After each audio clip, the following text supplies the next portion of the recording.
First நம்மளோட அடுத்த கேள்வி, குணநல பண்புகள் நமக்கு வந்ததுக்கப்புறம், அந்த பண்ப நம்ம எப்படி அத கல்டிவேட் பண்ணலாம்? அத பத்தி கொஞ்சம் சொல்றீங்களா?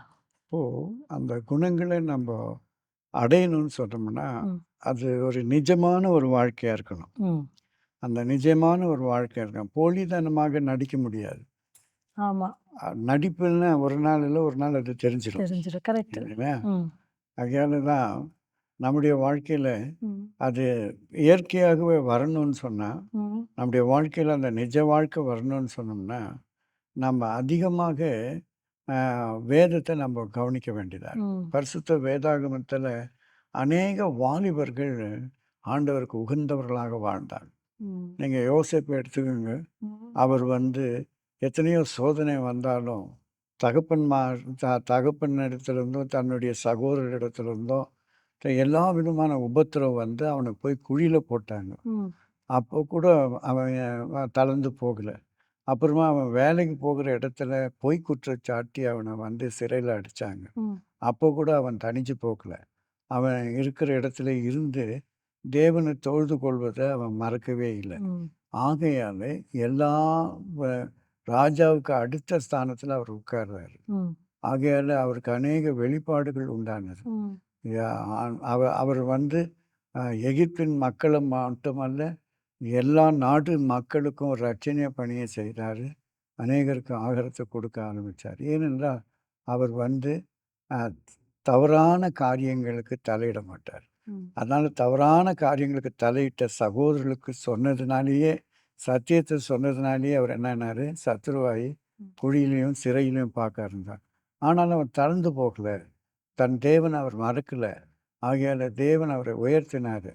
கடைசி வரைக்கும் தன்னுடைய இவ்வளவோ குற்றம் சாட்டி, அவர் மேல குறை சொல்லி, அவர வந்து குழியில போட்டு, "அவன் செத்துட்டான், சிங்கம் அடிச்சு போட்டுது" என்று சொல்லி, தன் தகப்பன்கிட்ட பொய் சொன்னது மட்டுமல்ல, நேரடியா அவர்கிட்ட வந்த நேரத்திலும் இந்த பழைய பொய் ஒரு தடவ சொல்லிட்டோம்னா, ம், அது ஒரு தடவ சொன்னா அது நிஜமாயிடும். அந்த பொய் நிஜமாக்கிட்டாங்க. ம், சிங்கம் தான் அடிச்சு போட்டுருச்சு. ஆகையால யோசேப்பு செத்துட்டான் ம், என்று வார்த்தை யார்கிட்ட? அவர்கிட்டயே விஷயம் வருது. ம், அப்ப அவரு என்ன என்ன சொல்றாரு? நான் தான் சொல்லிட்டு எதனா தவறா எதனா பேசினாரா? ம், பேசவே இல்ல. ம். பிறகு வந்து அவரு என்ன சொல்றாரு? நீங்க இப்படி செய்தீங்க. தேவன் என்ன வந்து இந்த நிலையில என்ன கொண்டு வந்தார் என்று ஆமா. சொல்லி, தேவன அங்க சாட்சி சொல்றாரு. நீங்க தீங்கு செய்தீங்க. எனக்கு அத நன்மையா முடிச்சாரு. ம். எனக்கு இரட்சணிய பணியை செய்தாரு என்று சொல்றாரு. அப்போ அவருடைய கேரக்டர் எப்படிப்பட்டதா இருக்குது? நல்ல அப்போ கேரக்டர். அவர் அந்த தன்னுடைய குணத்த அவர் வந்து சரியான பாதையில வளர்த்துக்கிட்டாரு. ம், அவர் எல்லாம் நான் அந்த அத்தனை சகோதரர்களும் முரட்டுத்தனமா இருந்து 1000 பிரச்சனை பண்ணவனுங்க. அதே மாரி இவர் இருந்திருக்கலாம். ஆனா இல்ல. காரணம் என்ன? இவருடைய ரத்தத்தில அந்த நேர்மையான குணம் இருக்கிறபடினால, ம், அவர் அதில தன்ன காத்துக்கிட்டாரு. அவருக்கு நல்ல சான்ஸுங்க கிடைச்சது. ம். இல்லையா? ஆமா, அதெல்லாம் வந்து அவர் ஏற்றுக்கொள்ளல. கடவுளுக்கு நான் பரிசுத்தமா இருக்கணும்னு சொல்லி என்ன செய்றாரு, தன் வஸ்திரத்த கூட கழட்டி ஓடுறாரு. ஆமா. அப்போ அதுதான் வந்து நம்முடைய குணத்த நம்ம வந்து சோதனை வர நேரத்தில நம்ம பாதுகாத்து கொள்ள ம், வேண்டும். அப்போ என்ன ஆகுதுன்னா, நம்முடைய கேரக்டர் தன்னால ம். சிறப்பா இருக்கும். பிறருக்கும் அது சாட்சியா இருக்கும். எந்த காலத்தில 2000 வருஷத்துக்கு முன்னால இருக்கிற இந்த ஸ்டோரிய நம்ம இப்ப பேசுறோம். ஆமா. காரணம் என்ன? அது உண்மையும் உத்தமமாக இருந்த ஒரு நல்ல குணமுள்ளவனா இருந்தது. ம், பிறகு வந்து அவங்க கிட்ட தொழுகை அதிகமா இருந்தது. ம், ஆண்டவர ஆராதிப்பதில அவங்க ஒரு காலம் சும்மா இருக்க மாட்டாங்க. ஒரு வேளை தொழுதுவிட்டு விட்டுற மாட்டாங்க. ம், ஒரு நாளைக்கு 3 தடவ, 5 தடவ என்று அவங்க எப்பவுமே அந்த நேர பிரகாரமா ஆண்டவர தொழுது கொள்வாங்க.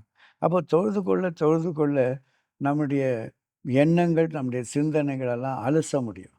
சுத்திகரிச்சுக்க முடியும். நம்ம ம். சீர்படுத்திக் கொள்ள முடியும். அதனால தானியேல் எப்போ 3 வேளையுமாக தேவனை நோக்கி ஜெபம் பண்ணார். இல்லைங்களா? ஆமா. அப்போ அவருடைய வாழ்க்கை என்னவா இருந்தது? ஏன்னா ராஜாக்களே அ சந்தோஷப்படத்தக்கதாக, அவர் கணக்கில அவர் வந்து அ குற்றமற்றவரா இருந்தார். ஆமா. சில இடங்கள்ல கூட பாருங்க, கடையில கூட சரி, எந்த இடத்துலயும் சரி, 2 விதமான புக்ஸ் வச்சிருப்பாங்க. இல்லைங்களா? ஒண்ணு ஆமா. அரசாங்கத்துக்கு, ஒண்ணு தனக்குன்னு சொல்லிட்டு. ம். ஆகையால அந்த கணக்கு என்பது அப்போ வித்தியாசம் இருக்கு இல்லைங்களா? ஆமா. அதனால கொஞ்சம் வளர்ந்த பிறகு தான் டக்குன்னு ஆடிட்டர் உள்ள வருவாரு. ம். அப்பதான் அவர் மாட்டிக்குவாரு. ஆகையால 3 ராஜாக்கள் ம். காலத்திலயும் ஒரு ராஜா ஆட்சி கவுந்துட்டா, இன்னொரு ஆட்சி வந்தா, அரண்மனையில இருக்கிற ஒருவரையும் வெட்டி தள்ளிடுவான். அந்த ஆட்கள அரண்மனையில சேர்க்க மாட்டான். ம். கொலை செய்துட்டு அப்புறமா இவனுடைய ஆட்கள தான் நியமிப்பான். அப்போ 3 ராஜாக்களின் காலத்திலேயே தானியேலு அவனுடைய சீட்ல ஜனாதிபதியா உட்கார்ந்தது தான். அவன மாத்தவே இல்ல. காரணம் என்ன?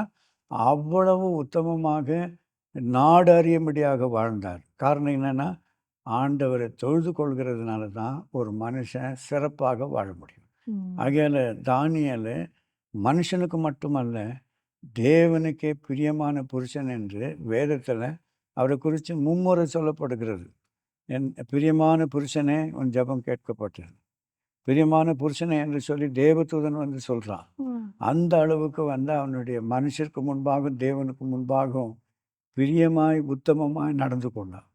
அதனால தேவனுடைய ஆவி அவனுக்குள் இருந்தது. ம். ஆகையால அவன் நல்ல சாட்சி உள்ளவனாக இருந்தான். ம். இன்றைக்கு நாம் வந்து முழு மனதோடு, முழு ஆத்துமாவோடு, முழு பலத்தோடு தேவனை சேவிப்பதற்கோ, தேவனை ஆராதிப்பதற்கோ இடம் கொடுக்கறதில்ல. ம். சண்டேஸில் மட்டும் போவோம், வருவோம் இல்லையா? அதனால என்ன ஆகுது? நம்முடைய கேரக்டர்ஸ்லாம் அவ்வளோ பரிபூர்ணமாக அல்ல. ம். அப்படி பரிபூர்ணம் அடையணும்னு சொன்னா, ம். 24 மணி நேரம் உட்காந்துக்குன்னு ஆண்டவர் சொல்லல.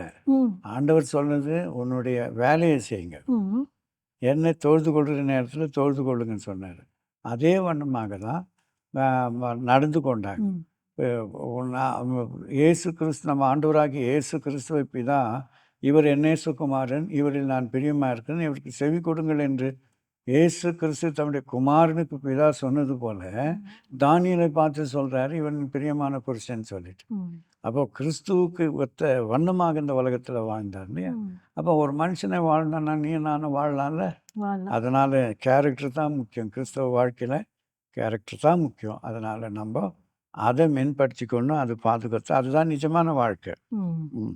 ரொம்ப நன்றி பாஸ்டர். ஓகே. நேயர்களே, இந்த நிகழ்ச்சி உங்களுக்கு மிகவும் பிரயோஜனமா இருக்கும் நாங்க நம்புறோம். எங்களுடன் தொடர்பு கொள்ள வேண்டிய முகவரி info@febaonline.org. நன்றி. வணக்கம்.